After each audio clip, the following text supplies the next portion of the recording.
Autumn in Portland, Oregon, carried the scent of roasted coffee and rustling golden leaves along tree-lined streets. In a parking lot near the Willamette River, Emily Harper woke in her weathered van, her home. Her grandfather's violin, wrapped in frayed burlap, rested beside her, glinting under sunlight streaming through a cracked window. Self-taught since childhood, Emily carried the melodies her grandfather taught her in her heart. But today her hands trembled as she opened a crumpled letter. An audition invitation from Beaumont Conservatory of Music, secured by a special scholarship from her late teacher, Mr. Keller, who'd changed her life. Emily wasn't one for grand stages. Raised in Portland's suburbs, she'd been mocked at her local music school for her tattered shoes and cheap violin. "What can a poor girl play?" peers sneered, and Emily withdrew, performing only in parks or street corners. Mr. Keller, a reclusive artist, discovered her at a street performance, teaching her not for pay but because "you've got fire in every note." Now gone, his letter was her last chance to honor a promise. Play once, not for fame, but for herself. Wearing a rumpled white linen dress, worn flats, and hair tied with a rubber band, she clutched her violin and stepped out. Before heading to the conservatory, Emily stopped at Voodoo Donut, a Portland staple, buying a chocolate-glazed donut and taking a bite for courage. "I'm not good enough for a place like Beaumont," she muttered, watching the bustling crowd through the window. Last night she'd played her violin at a local night market, safe under lantern glow and indie music. But the conservatory, with its wealthy students and esteemed professors, was another world, where she feared being the poor girl mocked again. On the bus to Beaumont, Emily gripped her violin, thinking of Mr. Keller. "Play for those who never get to hear, Emily," he'd said, eyes alight as she performed Carmen Fantasy in Forest Park. She stared out the window, Portland passing by, craft breweries, bicycles, vibrant murals. "If he believed in me, I have to try," she whispered, heart pounding. The sting of past ridicule lingered. "You don't belong in places like this." She touched the violin, its wood worn smooth by years, wondering if she had the nerve to step into the conservatory, where stage lights might expose every scar. Deep down, she knew this wasn't just an audition. It was a chance to prove, not to them, but to herself, that her music deserved to ring out. The city's hum steadied her. Emily thought of Portland's quirky heart, its food carts, rainy nights, the way strangers clapped for her street performances. She wasn't chasing applause or a polished life. She wanted to honor Keller's faith, to play the notes that had carried her through loss and doubt. As the bus neared Beaumont, she straightened, violin case heavy but grounding. This was her shot to step into a world that scared her, not to fit in, but to let her music speak, raw and true under Portland's golden autumn sky. The Beaumont Conservatory of Music's auditorium in Portland shimmered like a craft brewery on a Friday night. But Emily Harper felt a chill as she stepped inside. Her rumpled white linen dress clung to her, flat scuffing the glossy wood floor, and her burlap-wrapped violin looked out of place among sleek leather cases. Other students, silk attire, polished shoes, hair slicked back, clustered in groups, whispering as she passed. Emily forced a smile, but memories of her old music school surged. What can a poor girl play? She gripped her violin, thinking of Mr. Keller, and told herself, just play once, for him. She sat in the back row, watching quietly. A tall student, Taylor, in a fitted vest, bragged to friends about his custom Italian cello. Nearby, Chloe, a blonde with a sparkling necklace, clutched a silver flute, checking her phone. "Someone posted about the Keller Scholarship," Chloe said loudly, glancing at Emily. "They're inviting van dwellers now?" Snickers followed, and Emily bowed her head, pretending to tune her strings, heart pounding. "They're right, I don't belong," she thought, recalling safe nights playing violin at Portland's night markets under lantern glow. Chaos struck as the auditions began. The conservatory's main violin, reserved for candidates, had a snapped string at the last minute, a rare mishap that sent the room buzzing. Professor Stein, a judge with eyes sharp as Portland's murals, frowned. "There's an old violin in storage. Someone grab it." An assistant returned with a weathered instrument, its wood dull, strings slack.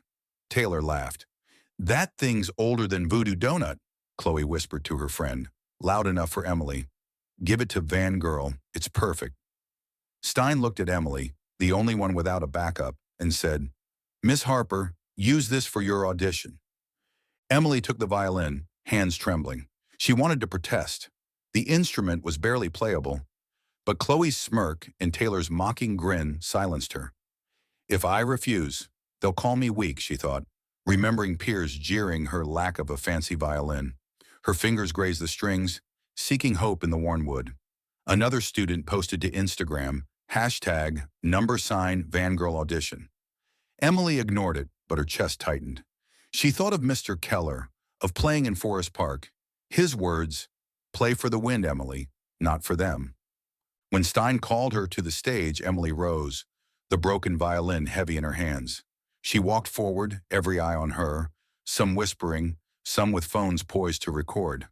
I'm not good enough, she muttered, but Keller's image surfaced, his voice echoing. Your notes will find their listener. She took a deep breath, clutching the violin like Portland itself. Indie nights on Alberta Street, chocolate donut scents, the Willamette River's hum. Fear gnawed, but she knew she couldn't turn back. This was her moment to play, not to prove herself, but to keep her promise to the man who believed in her, letting her music rise above the doubts and into the light. The Beaumont Conservatory of Music's auditorium in Portland fell silent, save for faint whispers from the student rows and stage lights pinning Emily Harper. She stood on the polished wood floor, her rumpled white linen dress swaying, worn flats brushing the surface. In her hands was the conservatory's old violin from storage, its wood dulled, strings loose and fraying. Emily gripped it, heart hammering, Chloe's scornful gaze and Taylor's mocking smirk haunting her. They're right, I don't belong, she thought, but Mr. Keller's image surfaced, his smile as she played in Forest Park, his voice echoing, play for those who never hear, Emily. She took a deep breath, whispering to the violin, please give me courage. Her fingers glided, tuning the slack strings with practiced skill, each test note trembling like Portland's autumn wind. Chloe in the front row muttered to a friend, watch her flop with that junk violin. Snickers followed, phones rose poised to capture failure. Professor Stein, the sharp-eyed judge, frowned but watched with curiosity. In a corner, Lucas Ellington, a Grammy-winning composer, sat quietly, hands clasped, as if expecting something. Emily closed her eyes, letting memories guide her. Nights playing under lanterns at Portland's night markets, the scent of Voodoo Donut lingering, the Willamette River's soft lapping. She set bow to string, launching into Carmen fantasy. The first notes quavered, sharp but frail, like moonlight-piercing fog. The faulty violin buzzed, but Emily adjusted, pouring her soul into each stroke. The sound grew bold, fierce, a story of loss and hope. The room stilled, whispers died, phones lowered. Chloe's eyes widened, her finger stalling on record. Taylor bowed his head, hands clenched. Each note from Emily carved into listeners' hearts, evoking rainy Portland evenings, buried dreams, nights she played in her van to drown fear. Lucas sat up, eyes misting. He'd heard this style before, from Keller, who refused to teach him, saying, you don't play with heart. But this girl with a near-useless violin was doing what he'd never dared, playing fearless of judgment, no stage lights needed. As the final note rang, the auditorium held its breath for seconds. Then scattered claps swelled into a wave. Stein stood, nodding slowly. A student in the back yelled, God, she did it! Chloe stared at the floor, face flushed. Taylor clapped quietly. Lucas rose, hands trembling, eyes fixed on Emily. He didn't just hear Keller in her music. He heard a fire he'd lost chasing Grammys and fame. Emily bowed her head, tears streaming, but she smiled. She thought of Keller, park nights, her van where she'd felt like no one. Thank you, she whispered, cradling the broken violin like a trophy. Unaware of Lucas approaching, she didn't know this moment would change everything. But she knew she'd played not just for the room, but for herself. A girl who once thought her notes would fade under Portland's lights. The applause wrapped her, and for the first time Emily felt her music wasn't just heard but seen, a flame no taunt could dim, burning bright in the city's golden autumn glow. The Beaumont Conservatory of Music's auditorium buzzed with lingering applause, stage lights softening, but Emily Harper stood rooted, clutching the faulty violin, tears silently tracing her cheeks. Her smile, gentle yet radiant, lit the room like a Portland night market under lanterns. Professor Stein, the stern judge, nodded, her gaze less sharp. Chloe and Taylor sat hushed, no longer whispering, while some students discreetly wiped their eyes as if Emily's notes had spun a wordless tale. But it was Lucas Ellington, the Grammy-winning composer, who caught her attention, approaching the stage, hands clasped, eyes searching for a piece of the past. Lucas spoke, his low voice carrying through the room. "Miss Harper, where did you learn? Who taught you to pour your heart into every note?" Silence fell, all eyes on Emily.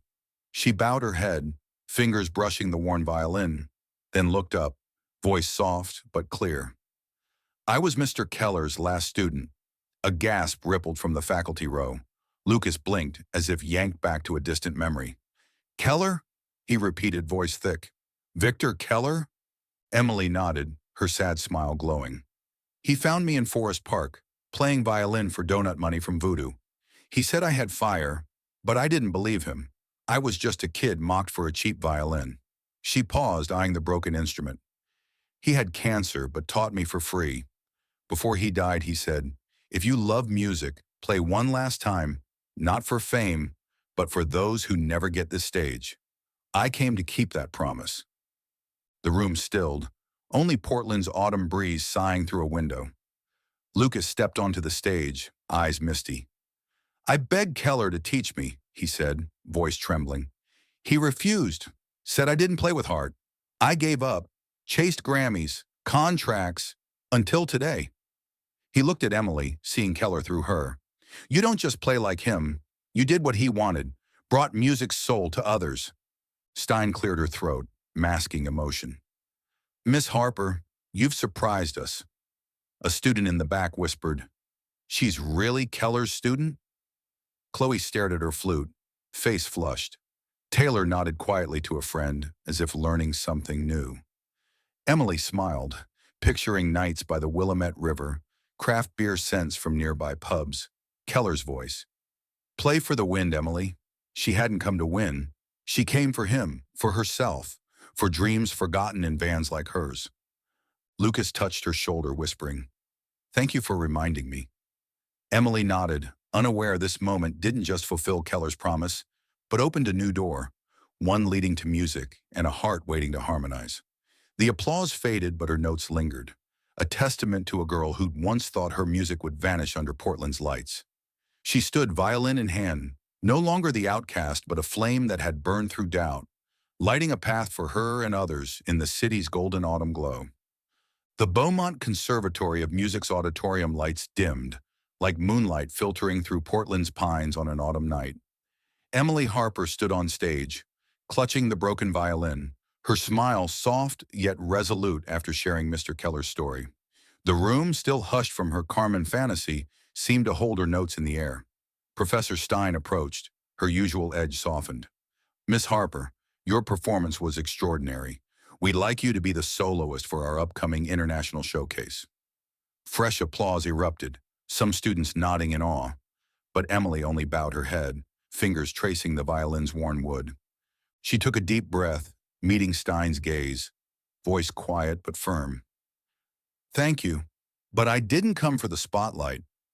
I came to keep a promise to Mr. Keller, to play for those who never get this stage."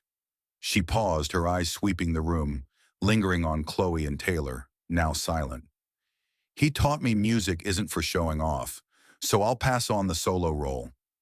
Gasps rippled through the crowd, but Emily pressed on. "Instead, I suggest the conservatory start a Keller Scholarship Fund for those with talent but no money for instruments, no vans to sleep in, no courage to dream of this place." Silence fell. Then a student in the back stood, clapping, sparking a wave across the room. Stein nodded, eyes glinting. "Miss Harper, that's remarkable."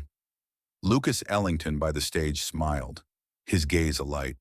Chloe bowed her head, quietly deleting her number Vangirl audition hashtag from Instagram. Taylor muttered to a friend, "She makes me feel small." An older judge wiped a tear, saying, "It's been years since I have heard someone play with such heart." Emily stepped off stage, the faulty violin light in her hands. Lucas approached, offering a water bottle, teasing, "Harper, did you just turn us all into voodoo donut fans? Or is it just me?" Emily laughed, shaking her head. "Watch out, Ellington. Those donuts aren't cheap." But when he took her hand, voice earnest, she felt his sincerity. "You reminded me why I love music. Not Grammys, but real notes." Emily met his eyes, thinking of nights playing by the Willamette, craft beer scents wafting, and for once she didn't feel like the van girl out of place. She thought of Keller, of Forest Park sessions when he'd said, "Your notes will find their listener." Today she'd not only kept her promise, she'd found herself, no stage lights or contracts needed. Lucas lingered, asking softly, "You playing again soon? Or is that violin retiring?" Emily winked. "Buy me a Portland coffee, and I'll think about it." He laughed, and as the crowd thinned, they began talking. Not just music, but dreams buried in vans or glitzy studios. Emily felt a warmth, like night market lanterns, hinting at something new.